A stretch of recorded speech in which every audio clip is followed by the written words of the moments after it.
Bluff City Media presents the Two Bucks Sports Show.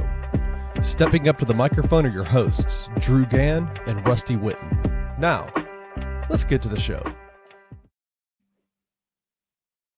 What's up, everybody? Welcome back to the Two Bucks Sports Show. I'm your co-host, returned from a long hiatus, Rusty Buckets, back on the mic with my guy, Drew Gann, Uncle Buck. Uncle Buck, what's happening in North Mississippi today, brother? It is beautiful outside. I have just been riding with the windows down all day long, going from site to site to check on stuff, and just, it's the best part about my job. 2 weeks ago, you learned the worst part about my job, and that's when a tornado hits, and I work for about 86 hours straight. Fair. Today's the best part of the job because it's beautiful, and I can be outside. And so that's what I've been dealing with today. Not going to complain one bit about it. Yeah, man. Part of my job as well, going clinic to clinic. I've been out to Bartlett this morning. It's beautiful outside. It's almost like it's a perfect weather day for an outdoor watch party. That's right. You've been hearing about it for the last couple of days. Today is the day. I'm going to be there. My guy, Drew Gann, is going to be there. Tonight, Ghost River Brewing Company at 827 South Main. I want a big shout out again to Old Dominic's and Ghost River Brewing Company for being our host, being a gracious host tonight, opening up their space to us, doing drink specials, opening up their kitchen, staffing their bars. Tonight's going to be awesome, and we hope to see y'all there because, again, Drew is coming in from North Mississippi. So what's your excuse? Wayno, what's your excuse? Yeah, if I can come for make the hour and 15-minute drive, there's no reason why Wayno can't jump the pond here today. I mean, it's already tomorrow. So, I mean, he could time travel, and I'm sure be here in time. Yeah, but I am so looking forward to this. We are going to do a pregame show for you guys. Me and Buckets are going to tag team that with some special help. Fingers crossed we can get colleague, weird we can even say that, colleague of Bluff City Media, Brevin Knight, to come hang out with us on stage. Fingers crossed, maybe we can complete the duo and get Rob Fisher to come hang out with us for a little bit. But we have tons of prizes we're giving away, courtside seats we're giving away. But the only way we will be able to give those away is if you guys show up, okay? 100 folks have got to be there, and if 100 folks get there, you have a 1 in 100 shot of getting 2 courtside seats for either play-in game number 2 or game 3 of the first round of the playoffs against the Houston Rockets.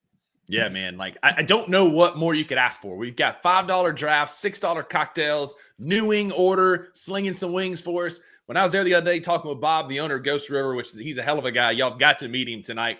He brought out some cheese curds that were fire. And he goes to Wisconsin. He's from Wisconsin, gets the cheese imported. They're incredible. Trust me, they're really good. He poured me a beer that tasted like an Irish car bomb or whatever they're called now. I don't know if you still call them that, but it was incredible. It was like chocolate milk. It was incredible. Y'all got to come out. It's going to be a great time tonight. Doors open at 7. Tip-off is at 9.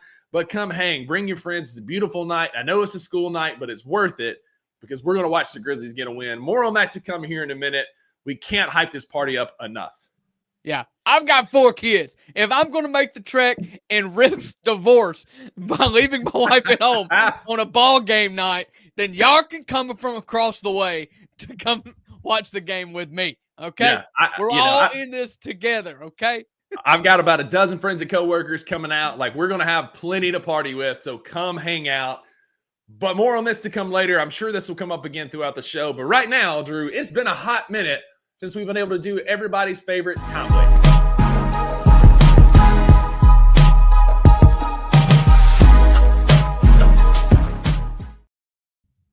You're right, Rusty. It has been 2 weeks since you and I have shared the screen here to do our show.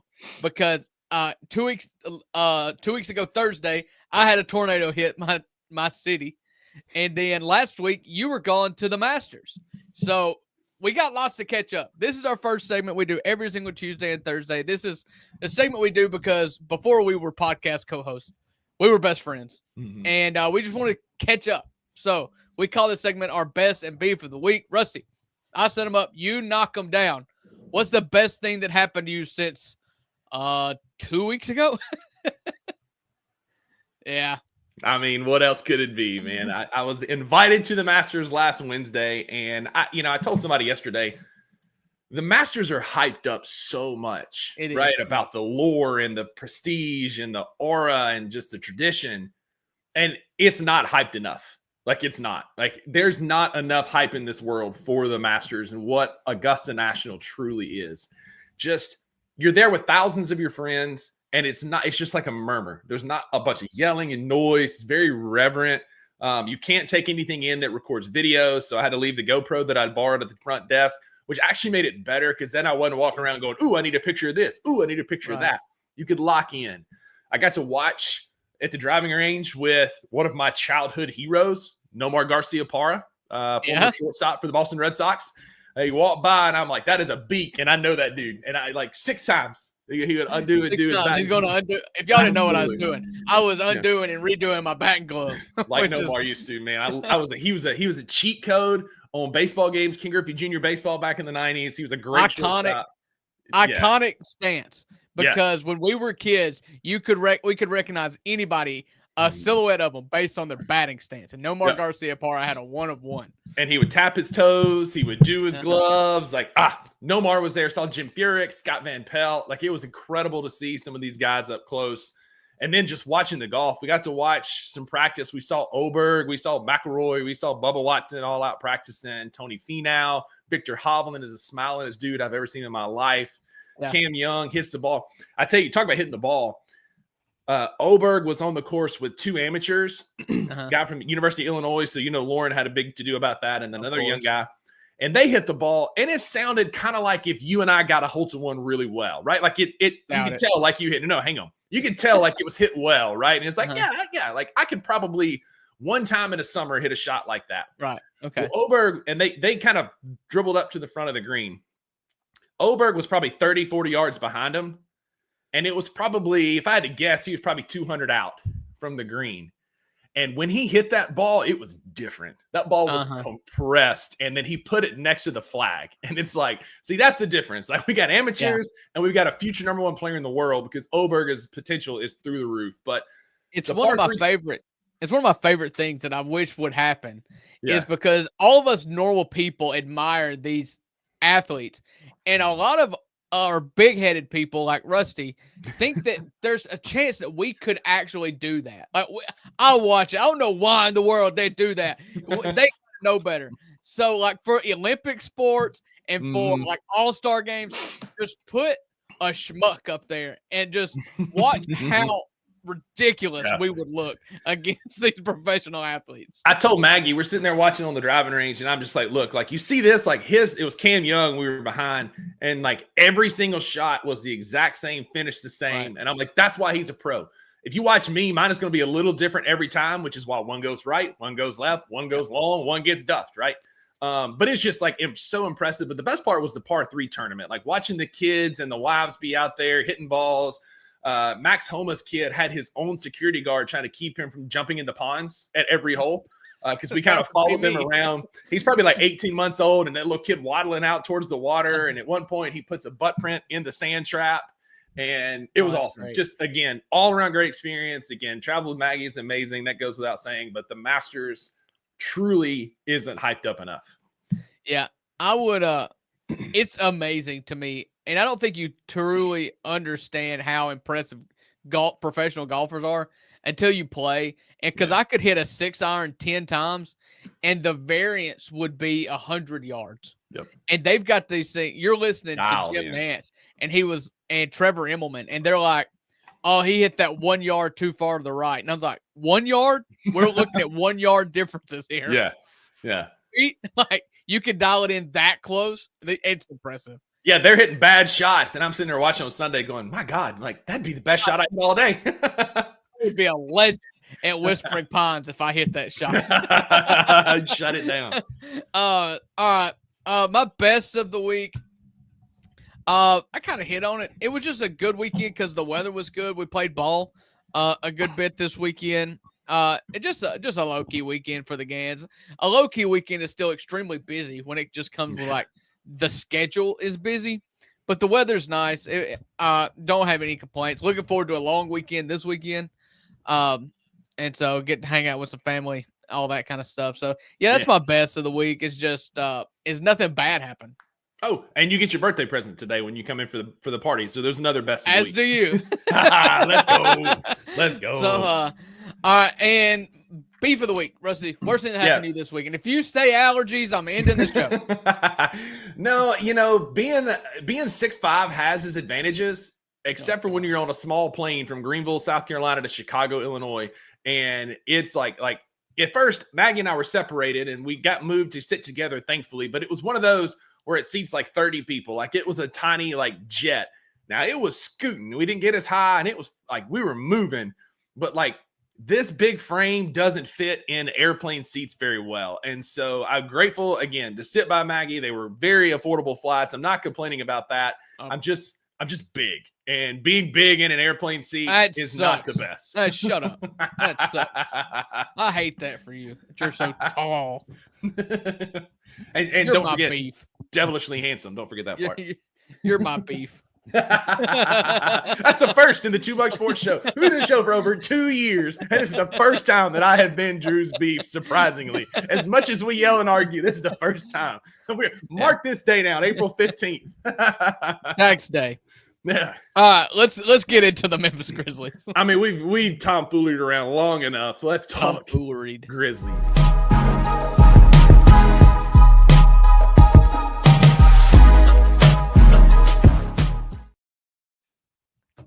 We are the $2 Sports Show live every Tuesday, Thursday at 12 o'clock right here on YouTube. If you're here, hit that like button for us. Click subscribe. Head on over to bluffcitymedia.co. Sign up to be an insider. You can hang out with us in the Discord. You get access to all the great content creators here on this network. But we are the $2, and every Tuesday, Thursday, we talk about the Memphis Grizzlies. Drew, we've had a lot going on since you and Kenny held down the mic last week in my absence, including a loss to Minnesota, a loss to Denver, and then beat a hapless Mavericks team to sleep with our JV team, essentially. And so, Drew, we didn't finish exactly how we wanted, but I think as we talk, we'll kind of see we're right where we need to be to make a run in the playoffs. So what are your thoughts about the ending of the Grizzlies season last week? I mean, we all get excited. You see the finish line, and I feel like for 82 games, we have, I know I have especially been very critical of not ever beating anybody good. I called us front runners many times, and that's what we ended the season as well. But, here we are looking towards the playoffs, going on the road, playing a team in California, the Golden State Warriors. And guess what? I'm confident. I know, right? And so, Denver was a scheduled loss. Anytime you have a back-to-back and you're traveling from anywhere to Denver to play on the second half of back-to-back, it's a scheduled loss. Then TNT ordered the game to be at 8:30 the night before. So then you're playing 23 and a half hours later from the tip-off to tip-off at elevation in Denver. And the fact that we hung in it for 3.5 quarters, leading for 3.5 quarters, was an absolute stunner. And it was the only way that I would have been upset for us losing, because I never thought we'd be competitive to start with. Mm-hmm. Yeah, and from Wayno kind of sums it up right here. It's truly a roller coaster of a season. I was scrolling through the Twitters yesterday, and I saw a video. I've got it pulled up on my phone right now. If you haven't seen it, go to my page, buckets_BCM on Twitter, and you'll see it. It's a video time lapse of the Western Conference standings. And the Memphis Grizzlies are top 3 until you get to the middle of March. And the fall off makes me sick at my stomach. Because we're cruising 2, 3, 2, 3, 4, 2, 3, 2. And then it's just as Tom Petty once said, free falling back down to the 8 seed. Yeah. R.I.P. to the GOAT. And you always hope for better, as you're watching it, and you can't go back with revisionist history and say, oh, well, we should have saw that cup. And at the time, I was very I was hopeful, because you didn't have a reason. What is life if you don't have a little hope, Right. But that Minnesota game was just disgusting. It hurt my heart. The Denver game was an unfortunate kick to the stomach because I didn't have any expectations anyways. Mm-mm. And then I got expectations. And then they nuts. Memphis Grizzlies, right? They played just well enough to get us invested into the wee hours, and then in the waning moments, you fall apart. Like that's the most Memphis Grizzlies thing ever. I hosted the Daily Grind Monday morning, and me and Parrish were on there, and he just made the comment. He's like, "That's how we lose every single time in Denver." And I was like, "You're right," because Absolutely. what it is as you are wearing down, 48 minutes, a 48-minute game feels like 70 minutes, I think, when you playing in Denver. And they sense it. Jokic, you could tell by the way he plays, he knows when you are gassed, and he just goes that much harder. Yeah, and they put that reminder on the floor at the free throw line where it says 5,280 to remind you that you're literally a mile above sea level right here from lowly Memphis way up to Denver. But listen, you at some point you've got to close the book and finish and move on. And you hope that you know where you're at now. You're always kind of watching the free fall, and you can kind of get in, like, let that snowball on you, and you lose one and you go down a place, you lose another one, you go down a place, and then it snowballs on you. But now it's like, okay, it's over. Seeding is over. You're not playing for playoffs positioning anymore. You got what you got. So you've got to be able to flush it and then start tonight against the Golden State Warriors, a team where we have no issue getting up for. You know that the Golden State Warriors are going to get the best the Memphis Grizzlies have to offer. And you've got to expect that tonight. You've got to be ready to play. I mean, that's it. This rivalry goes back several seasons, spans several postseason series, including some play-in games. Grizzlies teams. Yeah, including some play-in games where you have got, like, there's history here. There's bad blood. You've had bad blood this year between Draymond and Zach Edey. Draymond called him Janky Jenkins. Like, there's been a lot of bad blood here. Steph has been utterly shut down and gone for a 50-piece in two sides. So, like, he went this year. In back-to-back games against the Grizzlies. He was held to no field goals made and 52 points the next game. Like, just out the best basketball game I've seen a player play all year. Yeah. And the worst basketball game I've seen a player play all year. Both against the Memphis Grizzlies. Now, the one factor in both of those games, Drew, and maybe the second one not so much, was Jalen Wells. And so obviously we don't have Jalen Wells tonight. There's been a big debate on Twitter today, so I want to see your thoughts, right? So who gets that start in the three? I've seen cases for Scottie Pippen Jr., so we can have defense on Steph Curry. You move Desmond to the three, you start Scottie at the two. I've seen Vince because of his defense, even though he's been kind of sputtering of late.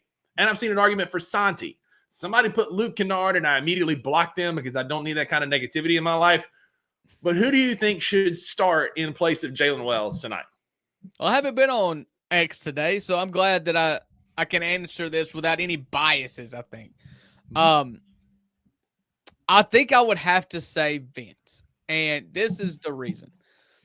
I can see a case for Scottie just because the backcourt of Golden State is not big. You're not going to be punished as much for being small. In fact, Golden State likes playing small. So I'll listen to Scottie. That's about the only one I'll listen to.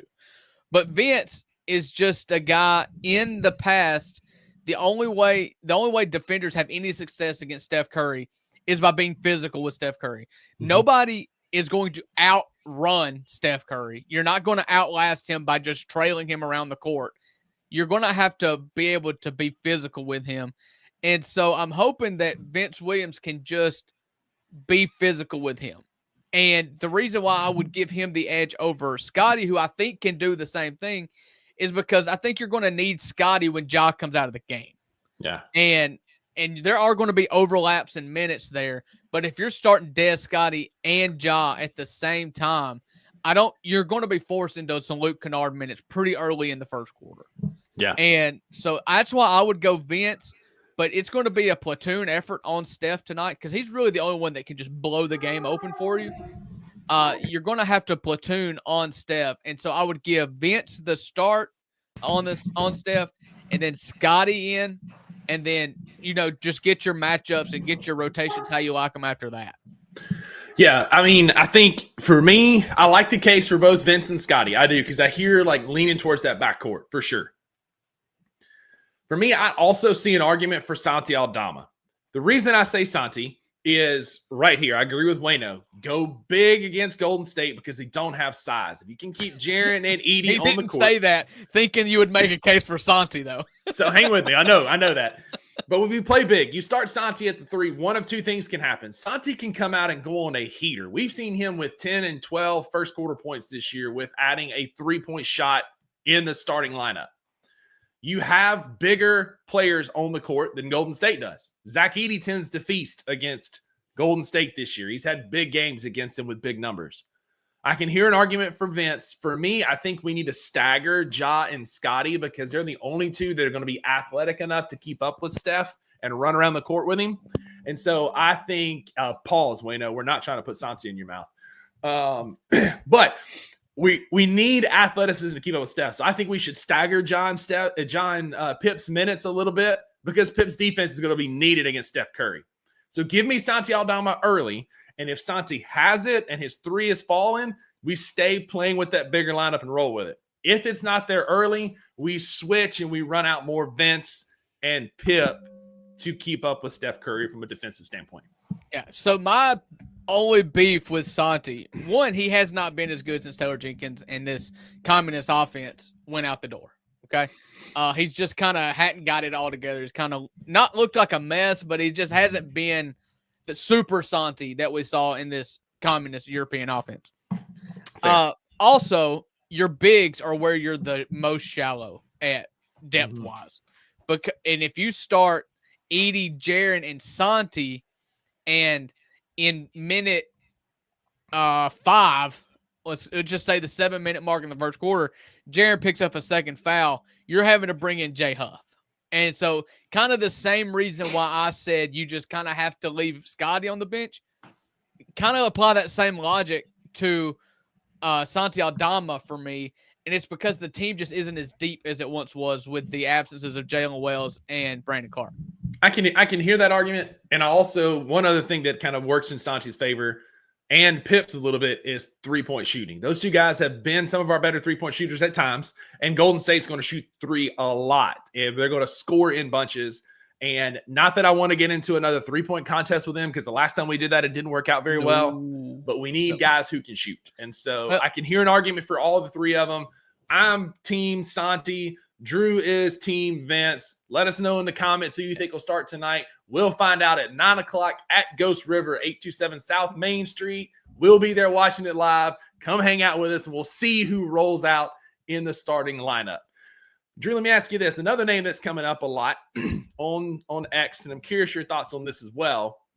Who do we think, do you think Marvin Bagley III has earned some minutes tonight based on his performance against Dallas? Not based on his performance against Dallas, although it was impressive, but the Dallas's performance against the Grizzlies was absolutely pathetic. I mean, their abhorrent. Was just awful. I mean, looked like they played with no AD, no Clay, no PJ Washington, no Lively. So, I mean, they did still play Gafford and Dinwiddie and Max Christie and Najee Marshall, who are rotation players. Yeah. But, I mean, Spencer Dinwiddie, who I just highlighted, was a minus 38 and 36. Like, they just didn't put forth any effort, any resistance against the Grizzlies. So it's hard for me to gather anything from the Dallas game. However, I've been saying since they traded for him, and especially since Brandon Clark got injured, that, I would absolutely just see what you've got with him. I mean, Jay Huff is not a world beater by any means. I've famously said on this show 1,000 times, if he hits his first one, you let Jay Huff play 20 minutes. If he misses his first one, you put him on the bench. And at that point, I like Marvin Bagley III just because of the effort, just because of his rebounding prowess and how he can just get rebounds and finish possessions. I like the idea of him, and the options are him or Jay Huff. So that's where I'm at, especially if if Zach Edey gets in some foul trouble, I'd love to see him at the 5 alongside Jaron. I think he's just a good fit. And I think he fits. He kind of fits in that BC role, right? Like he kind of is that. He can be that hustle guy. He had 21 and 10 for his first double-double of the season. Again, it was Dallas. They weren't even trying. They ran out their JV. But I could see some moments where his athleticism will help us. I don't know that the plan is the time to figure that out because he has looked pretty lost on defense in some games earlier this year when we plugged him in. Maybe if we get to the first round of the playoffs, that may be a spot to try it some, but I don't think the plan is it tonight. For me, I think you're playing 7 guys, maybe 8 at the most with your, Ja, Des, Jaron, Edey, obviously, are your 4 that are for sure playing. Then you play Santi, Pip, and Vince. And I think outside of that, it's going to be spot moments for Luke Kennard. And if he shoots 3 threes, maybe he gets a few more minutes. But if he's out there getting cardio and wearing his Fitbit out, get his butt back on the bench. I don't want to see that tonight. Yeah, Luke Kennard is such a case study because even though he's not shooting and driving me crazy because he's not shooting, he is affecting the game positively.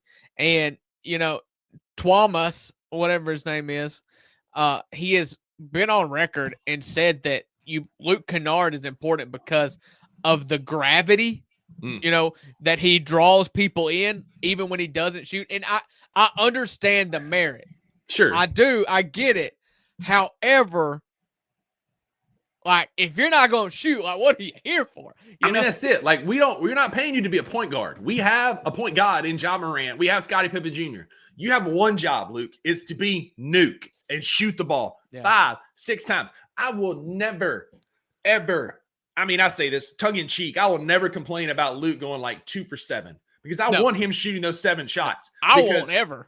There's a time that like he's going to shoot 7. He's going to go 6 for 7. But when he's going out there going 1 for 3 or 0 for 2 or 0 for 0, like we saw for a stretch of 3 games, I'd rather have him sit next to us at Ghost River watching the game with us tonight at 7 o'clock, 827 South Main Street versus on the floor against Golden State. And I know you've picked out a new white guy to hate on irrationally, being John Conchar.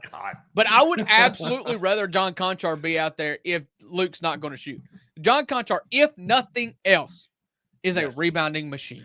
He is. And when he's a defensive plus. When Jaron is what he is, and I'm not complaining anymore about it, but he's just not a rebounding center or, he doesn't get 10 a game. Having a guy like John Conchar on the court when you don't have any better options is valuable. I'll say that.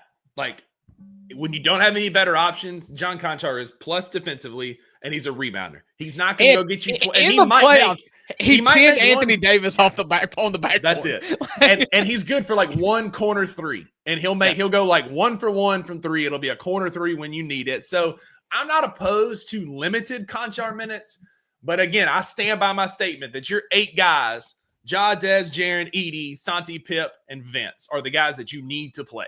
One wild card I'll throw in there, and it's not Conchar.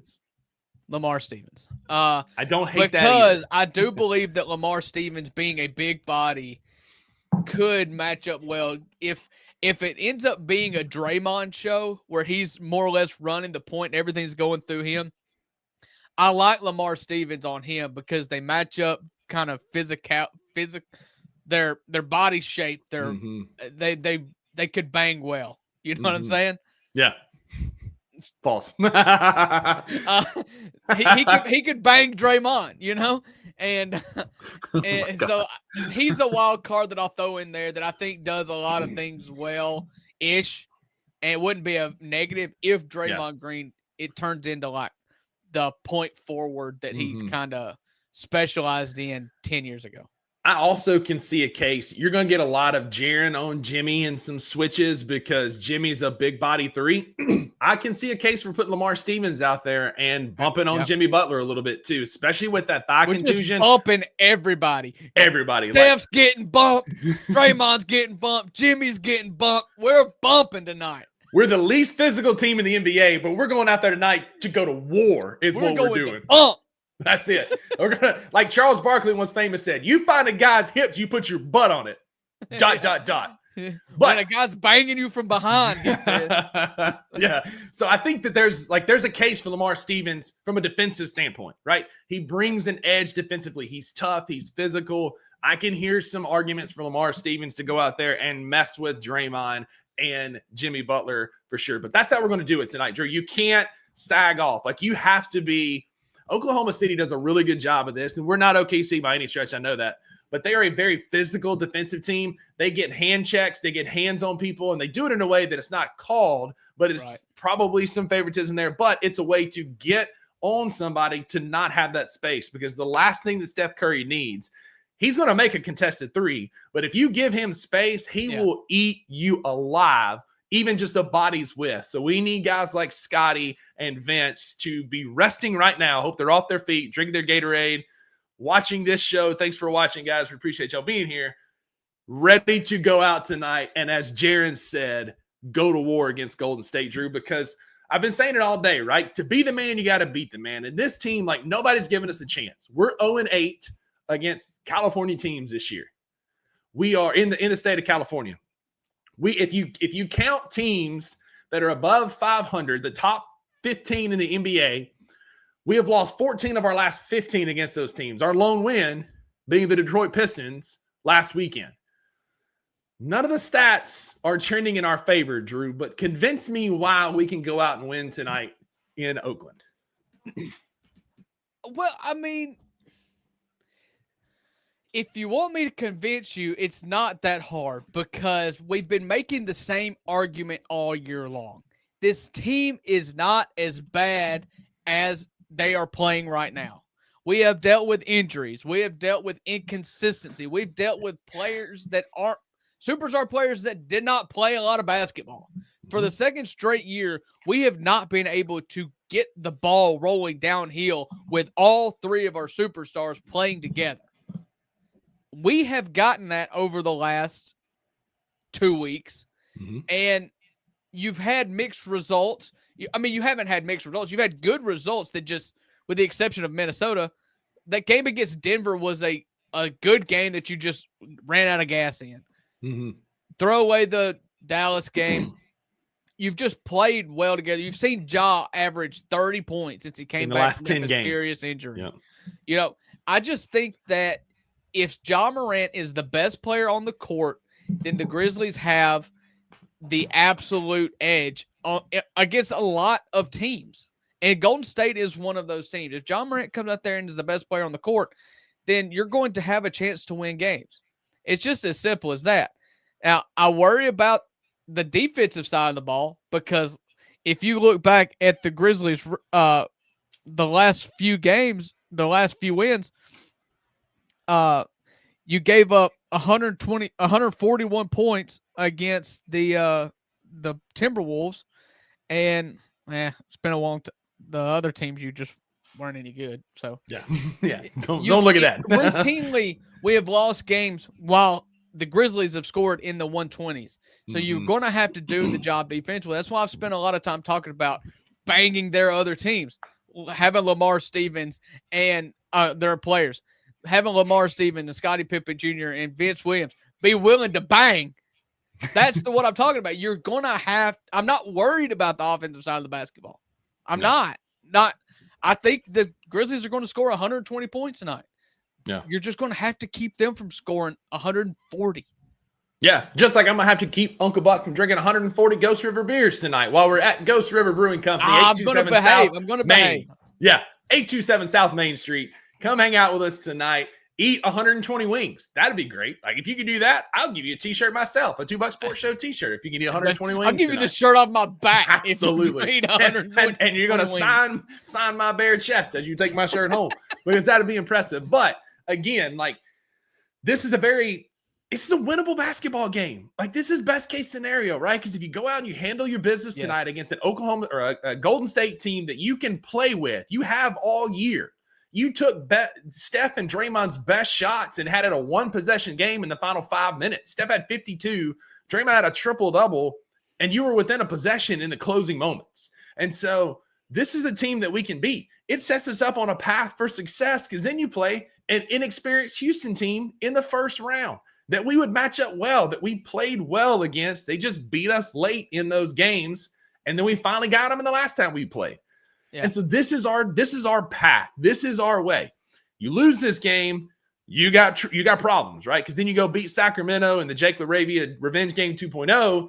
Then you got Oklahoma City, and that's a whole different animal. Yeah. In the playoffs. So this is our moment. You go out tonight, you handle your business, get a professional win. As the honorary third Buck Brevin Knight always says, get that professional win over the Warriors and get ready for Houston.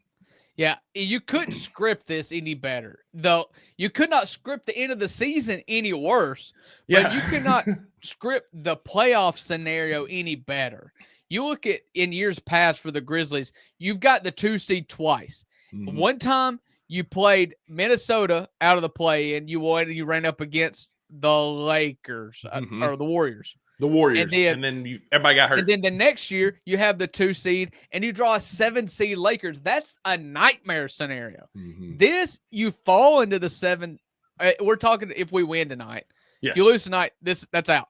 If you win tonight, it's the perfect scenario, because you play the Rockets. Not that the Rockets are going to be an easy out or that the Grizzlies should be remotely favored in that matchup, but they've never done it before. And the Grizzlies haven't done much, but they have won a battle of a playoff series before. They've done that. They've done that. And if you beat Houston, then you go up against the winner of the Lakers and the T-Wolves, and so you still don't go up against Oklahoma City. Mm-hmm. And at that point, you want the Lakers in the second round than the first round, because they still have older players. You know, you still have LeBron James that can be gimpy, and Luka's come up limp in the playoffs before. In the playoffs. I mean, that's it. So again, there's a path here. We could all could be forgotten with a Western Conference Finals run to face the Thunder then. Now, if you get swept or a gentleman's sweep in the Western Conference Finals, hats off. Great job for getting there with the way the season finished. But what we need more than anything, and Wayno said it a few minutes ago, is if our big three have to show up. We have to stay healthy. We have to count on Ja. We're assuming we win tonight. You got to count on Ja to play 4, 5, 6, 7 games in a row against Houston and be able to be available. But it all starts tonight. Yeah, tonight is the crux, right? Like, you have to give your best effort.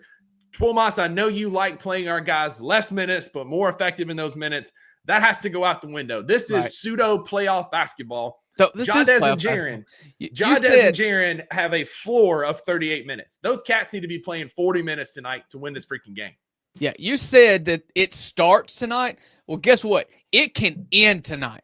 Yep. This is what is the start of a pass-fail grade. If you lose tonight, this season is a failure. You are not going to beat the Oklahoma City Thunder. It doesn't matter if you beat Sacramento or Dallas in FedEx Forum on Thursday night. It doesn't matter. Or Friday night. You have got to win tonight. This is the most important game. If we lose tonight, then there need to be significant conversations ahead of what you do on Friday night. And I'm not ever going to advocate for losing on purpose. Don't lose Friday night. Not advocate, but we're talking about the front office. A front office that routinely sat players for health reasons. They are not thinking about regular season success. Mine and the front office's thoughts could not be further from alike in this regular season.